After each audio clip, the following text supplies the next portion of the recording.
এসো কোরআন শিখি, এসো কোরআন শিখি, ছড়িয়ে দিতে জগতে আলো।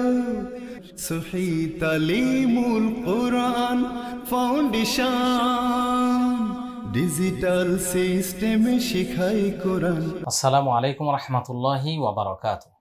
সুপ্রিয় দর্শক শ্রোতা, মহান আল্লাহ সুবহানাহু ওয়া তাআলার উপর ভরসা করে শুরু করছি আজকের বানান করে কোরআন শিক্ষার ক্লাস। এই ক্লাসে পবিত্র কোরআন মাজিদের 16 নম্বর পারা 9 নম্বর পৃষ্ঠা সূরা মারিয়ামের 71 নম্বর আয়াত থেকে তিলাওয়াত শুরু করতে যাচ্ছি। আউযু বিল্লাহি মিনাশ শাইতানির রাজীম। বিসমিল্লাহির রহমানির রহিম। ওয়াও জবর ওয়া, হামজা মিম জের ইম, মিম নুন জের মিং, কাফ মিম পেশ কুম। ওয়া ইম মিনকুম, ওয়া ইম মিনকুম। হামজা লাম জের ইল, লাম আলিফ জবর লা, ইল্লা। ওয়াও আলিফ জবর ওয়া, র জের রি, ওয়ারি, দাল পেশ দু, হা আলিফ জবর হা, ওয়ারিদুহা, ইল্লা ওয়ারিদুহা। ওয়া ইম মিনকুম ইল্লা ওয়ারিদুহা, ইল্লা ওয়ারিদুহা।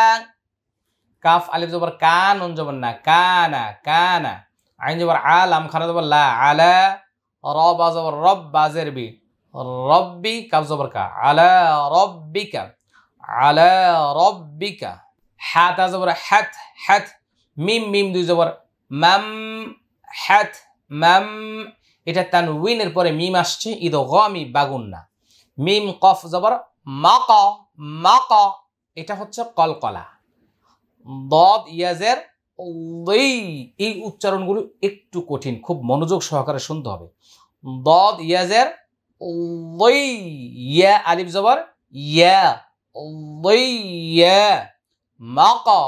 مقضية، مقضية. حتمم، حتمم، حتمم مقضية। আবার এখান থেকে লক্ষ্য করুন। وإن منكم إلا واردها। এখানে একটা ওয়াকফ করে নেন। كان على ربك حتما مقضيا। ওকে, এটা 2-3 বার প্র্যাকটিস করলে সহজ হয়ে যাবে ইনশাআল্লাহ।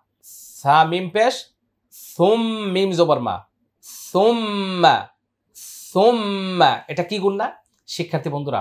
আমি যখন প্রশ্ন করি আপনারা ওখান থেকে নিজ নিজে বলবেন এটা ওয়াজিব গুণনা, এটা এটা। আমি যখন প্রশ্ন করি উত্তর দিবেন। আমি শুনি আর না শুনি, আমি তো শুনবো না। আমার কথাটা আপনারা শুনতে পাচ্ছেন, আমি তো আর আপনার কথা শুনতে পাবো না, কিন্তু প্রশ্ন করার সাথে সাথে উত্তর দিয়ে দিবেন। সুম্মা, নুন পেশ নু, নুন জিম জবর না, জিম লামজার জিল, নু না জিল, লাম জবর লা, নু না জিল্লা, নু না জিল্লা। জালিয়াজের জি, নুন তা জবর নাত, তা জবর তা, নাত্তা। নুনাজ্জিল্লাযীনাত্তা, নাত্তা। কফ ওয়াও জবর কও, ওয়াও জবর ওয়া, কওয়া, কওয়া, কওয়া। ওয়াও জবর ওয়া, নুন জবর না, ওয়া না, জাল জবর যা, ওয়া নাযা, ওয়া নাযা। একটু জিহ্বাটা দেখতে পারেন, ওয়া নাযা, নাযা, নাযা। র য পেশ রু, য খারা জবর য, রু য, রু য। লাম জেল্লি, ওয়ালি। মিমিয়াজের কি হবে? মি, নুন জবর না, মিনা, ওয়ালি মিনা। ফাইয়াজের ফি, হা আলিফ জবর হা, ফিহা। জিম জের জি, সাইয়াজের সি, ইয়া আলিফ জবর ইয়া, জি সিয়া, জি সিয়া। একটু জিবাটা বের করে দেন। সিয়া, সিয়া। ওয়ানাযারু যালিমিনা ফিহা জিসিয়া। আবার বলেন, এরকম 2 বার 3 বার বলুন।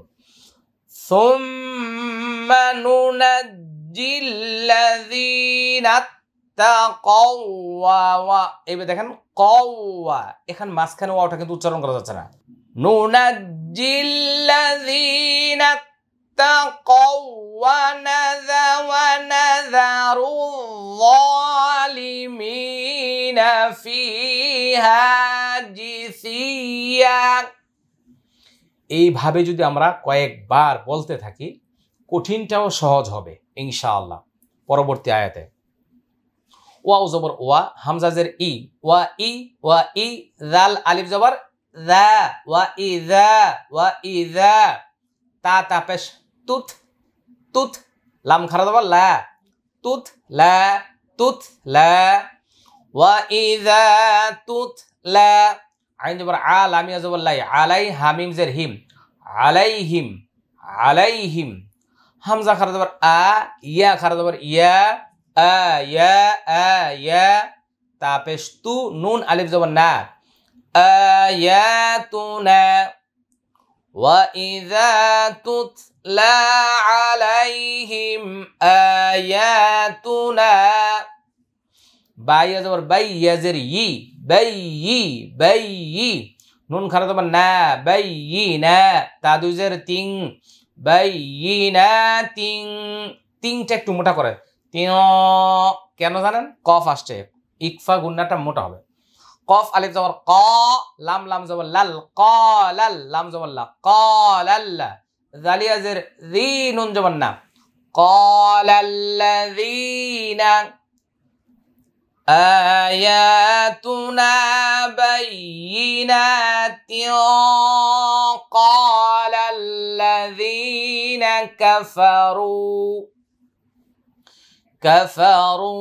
কাফারু লাম জের লিল লাম জবর লা লিল্লা জালিয়া জের জি নুন জবর না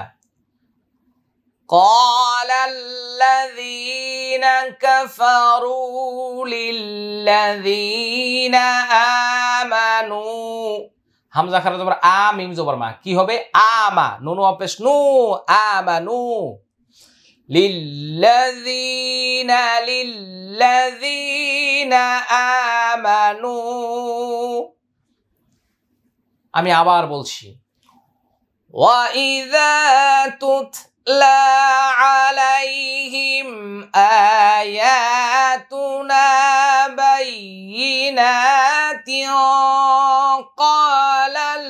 ক্বালাল্লাযীনা কাফারু যাদের দম ছোট থাকবে তারা যে কোনো শব্দের শেষে ওয়াকফ করে আবার পিছন থেকে একটা দুইটা শব্দ মিলিয়ে পড়তে হবে ক্বালাল্লাযীনা কাফারু লিল্লাযীনা আমানু আমি কিন্তু এই জায়গায় ওয়াকফ করার কারণে 3 আলিফ টানটা 1 আলিফ করছি এটা কি লক্ষ্য করছেন যেটা মাদ্দি মুনফাসিল 3 বাঁকা যে চিহ্নটা ওইটার মধ্যে যদি কেউ ওয়াকফ করে তাহলে মনে রাখবেন 1 আলিফ টান হবে 3 আলিফ হবে না কারণ এটা পরের শব্দের সাথে মিলিয়ে পড়লে 3 আলিফ হয় দেখেন পরের শব্দের শুরুতে একটা আলিফ আছে এই 3 বাঁকা চিহ্ন যেই মাদের হরফের উপরে থাকবে নিশ্চিত তার পরের শব্দের শুরুতে আলিফ থাকবে এই জন্য এটা 3 আলিফ টান আবার একই মাঝখানে ওয়াকফ করে ফেললে 1 আলিফ টান হবে যদি এটা ভালো না বোঝেন আমাদের এসো কোরআন শিখি বইয়ের মধ্যে এই ব্যাপারে আমি বিস্তারিত আলোচনা করে লিখেছি এবং ওই পেজের ভিডিওটা দেখলে আরো ভালো করে বুঝতে পারবেন ইনশাআল্লাহ হামজা ইয়া জবর আই ইয়া লাম পেশ ইউল ফা জবর ফা র ইয়া জের রি ফারি কফ ইয়া জবর কয় নুন জেরনি ফারিকাইনি আইয়ুল ফারিকাইনি খ ইয়া জবর খয় র মিম দুই পেশ রুম খয়রুম মিম জবর মা কফ আলিফ জবর ক মা ক মিম ওয়াও দুই জবর মাউ মা ক মাউ ওয়াও জবর ওয়া হামজা হা জবর আহ ওয়া আহসিন জবর সা ওয়া আহসা নুন পেশ নু ওয়া আহসানু নুন জবর না দালিয়া জের দি নাদি ইয়া আলিফ জবর কি হবে ইয়া নাদিয়া ওকে আবার এখান থেকে আবার বলছি আইয়ুল ফারিকাইনি খায়রুম মাকামান ওয়া আহসানু মাকামান মান ওয়া আহসানু নাদিয়া। এই শব্দগুলো কিন্তু সহজ, আশা করি আপনাদের জন্য এটা বুঝতে সহজ হবে।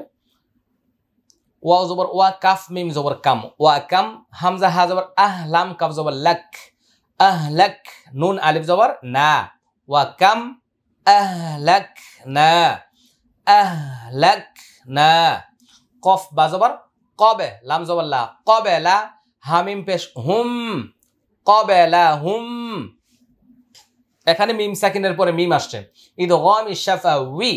আমি বারবার বলছি মিম সাকিনের পরে বা থাকলে গুন্না হয়, মিম সাকিনের পরে মিম থাকলে গুন্না হয়, বা মিম নাই গুন্না করার দরকার নাই।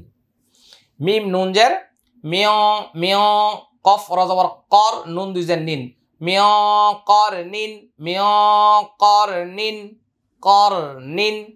এখানে নুন সাকিনের পরে কফ আসছে, ইকফা গুন্না, গুন্নাটা মোটা হবে কেন? ফার্স্টটা ইকফা গুন্না মোটা হয়, এর মধ্যে কফ একটা, সদ্দ তদ কফ।